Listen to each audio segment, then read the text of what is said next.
100 ਦੀਆਂ 5 ਗੁੱਛੀਆਂ 100 ਦੀਆਂ 5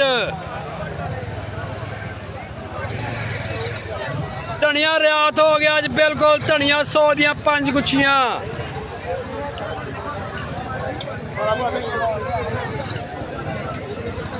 ਰਿਆਤ ਸੌਦੇ 100 ਦੀਆਂ 5 ਗੁੱਛੀਆਂ 100 ਦੀਆਂ 5 ਇਹ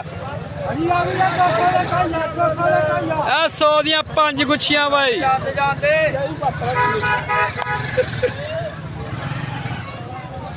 ਪੂਰਾ ਸੀਨ ਵਿਖਾਵਾਂਗੇ ਵਿਖਾਣ ਵਾਲੇ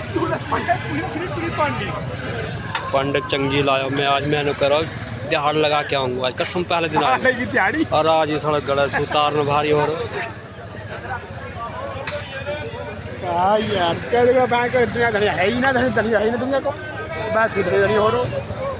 जब तो मेमन को ना हो मेमन को हो जाए तो जन कहा बन तो हैं यहाँ से तो मैं उतने